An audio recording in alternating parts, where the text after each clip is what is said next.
चुकी है। आपको रोकना चाहेंगे, एक ताज़ा अपडेट आ रही है। MEA की प्रेस कॉन्फ्रेंस के लिए जाएंगे हमारे MEA के प्रवक्ता रणधीर जायसवाल प्रेस कॉन्फ्रेंस कर रहे हैं।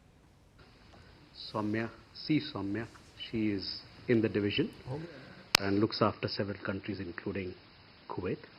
So with that, I invite Secretary Sir to make his opening remarks, and thereafter we'll have questions. Over to you, sir. Thank you, Randhir. Good afternoon to all of you. It's a great pleasure to meet you all today to brief you about the upcoming visit of the Honorable Prime Minister to Kuwait. Friends, Honorable Prime Minister Shri Narendra Modi will undertake a visit to Kuwait on 21st and 22nd December 2024 at the invitation of the Amir of the State of Kuwait, His Highness Sheikh Mashal Al-Ahmed Al-Jabbar Al-Sabah.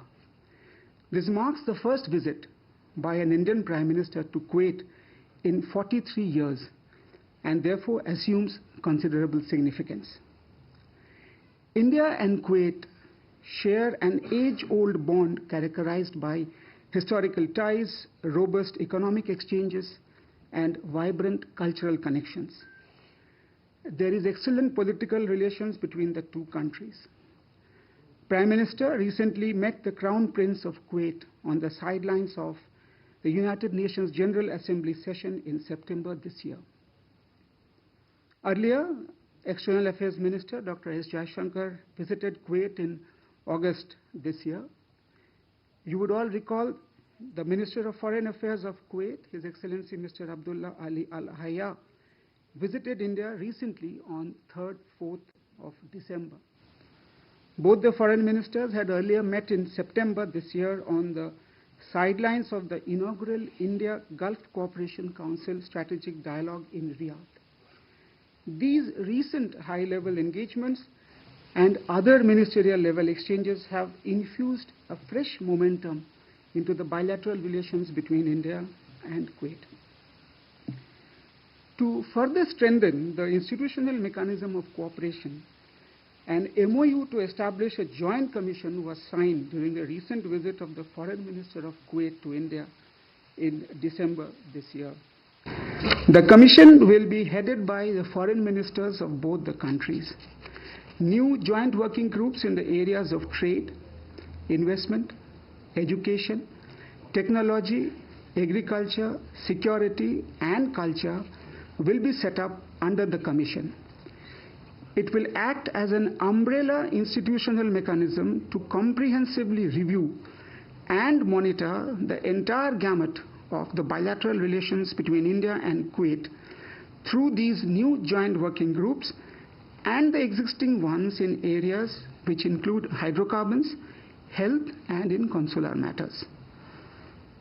India ranks among Kuwait's top trading partners, with bilateral trade between the two countries at more than $10 billion during the year 2023-24. Kuwait also remains a reliable energy partner for India, both in terms of supply of crude oil and LPG. There are investments also from Kuwait in India. Friends, the Indian community, which is numbering around 1 million, is the largest expatriate group in Kuwait and contributes significantly towards the continued growth of the Kuwait across various sectors, serving as a living bridge between our two nations. Cultural and educational ties also remain vibrant between our two countries.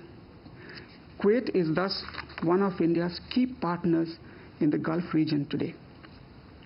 I just wanted to give you a brief context on the background to the visit. Now, coming to the elements of the program during the visit, the Honorable Prime Minister will be accorded a ceremonial guard of honor at the Bayan Palace, following which he will be holding separate meetings with the Amir of Kuwait and the Crown Prince of Kuwait. There will be delegation-level talks with the Prime Minister of Kuwait thereafter. During these bilateral discussions, the Prime Minister will review with the leadership of Kuwait the entire spectrum of our bilateral relations, including in areas such as the political, trade, investment, energy, culture and people-to-people ties, and the steps that both sides need to take to further enhance them. The Crown Prince will be hosting a banquet in honor of the Honorable Prime Minister. The Prime Minister will also interact with the Indian diaspora at a community event and also visit a labor camp. He will also attend the opening ceremony of the 26th Arabian Gulf Cup as a special guest of His Highness the Amir of Kuwait. Friends, there has been a major transformation in India's ties with the countries in the Gulf region. Honorable Prime Minister has given special emphasis to strengthening and deepening the relations with the Gulf countries. Kuwait is presently the chair of the Gulf Cooperation Council, with which India has established a structured conversation. The first ever India-GCC joint ministerial meeting for strategic dialogue was held in Riyadh in September this year, which I just referred a little while ago about the meeting between the two foreign ministers. So this historic visit by the Prime Minister is expected to open a new chapter in India-Kuwait bilateral relations. It will not only consolidate the partnership in existing spheres, but also unveil new avenues for future cooperation, reinforce our shared values, and build a stronger and more dynamic partnership for the future. It is also expected to boost the ties between India and the Gulf Cooperation Council. Thank you, friends, and I shall be happy to answer your questions that you may have. Okay. A lot of questions. Huma. Sir, I'm Huma Siddiqui from the Financial Express. Kuwait is holding the presidency for the GCC from this month.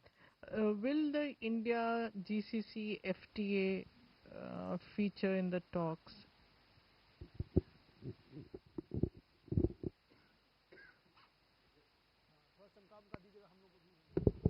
So Divya from Indian Express.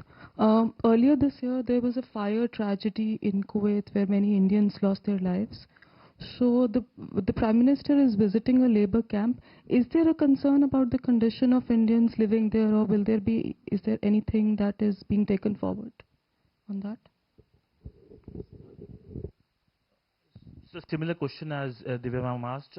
How much is the concern for the kafala system in Kuwait that has been a concern for the Indian workers? Sir, Keshav Padmanabhan from The Print. Two questions. One is on the bilateral investment treaty. I know that in 2018 it expired and new negotiations have opened. Will that feature during this visit? And added to that, there was also, I think, an MOU on defense cooperation that was being negotiated at some point. So will that also be something discussed during this visit? Thank you.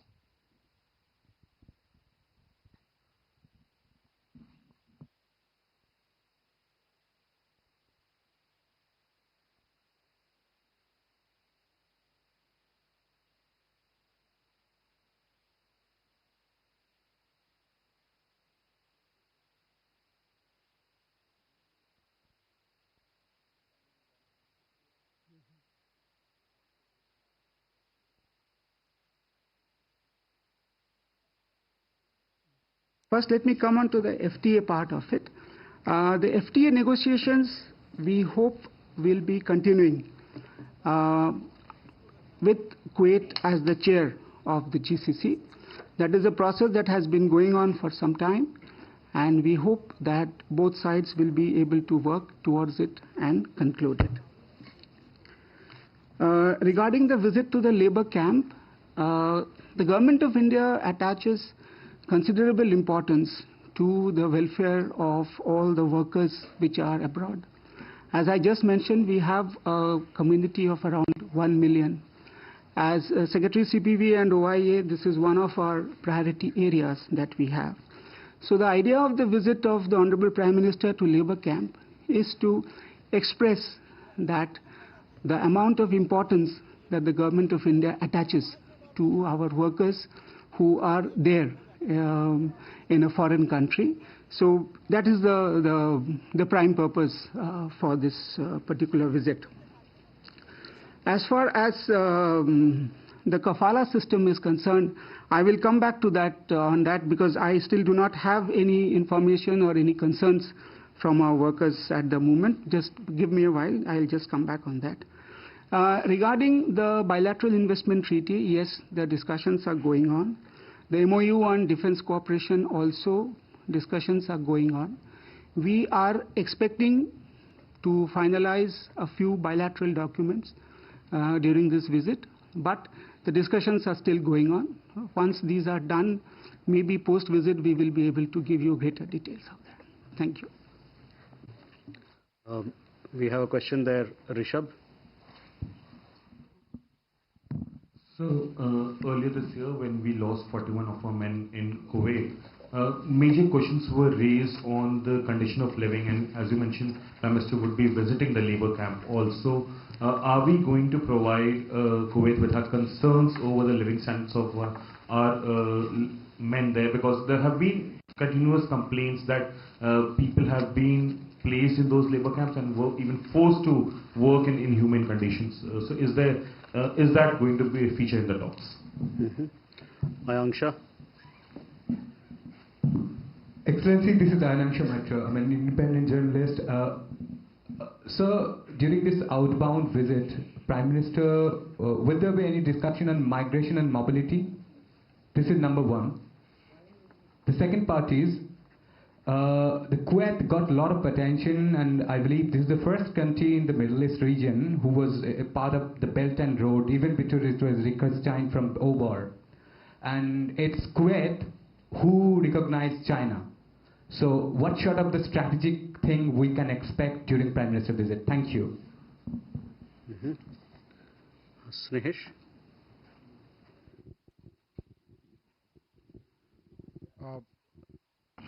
So the Prime Minister is going on this is a standalone visit, but there were inputs that the Prime Minister was earlier planning to go to another country, which is Saudi. Were the dates not been able to work out? Any particular reason why the dates didn't work out, sir? Siddhant. Secretary, if you can, I'm Siddhant from CNN News 18. If you can share some more details about Prime Minister's diaspora engagement, the name of the event, and approximately how many people are expected to attend the event. Thank you.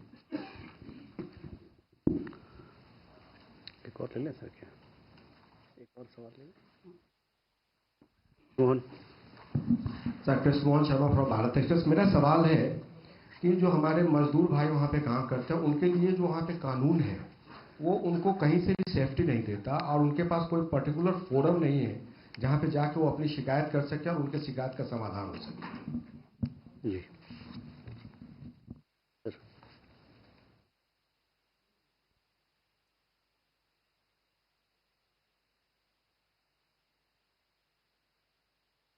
Okay.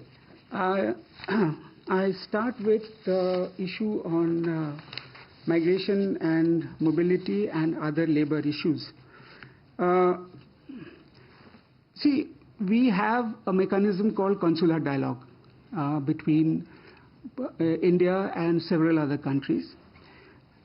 Those countries where we regularly send our workers, we have a mechanism for a labor and manpower dialogue. In that particular mechanism, it's a kind of a joint working group. There, all the concerns of our side are flagged, and the Kuwaiti side take notes of that, and they try to address all the difficulties. So these two mechanisms are such that we ensure that these meetings are held on a regular basis. And I'm just not talking about, in this case, Kuwait alone, but with most of the countries, this kind of a mechanism exists between India and those countries concerned. Experience has shown that such regular interaction and dialogue has really been helpful in solving these problems.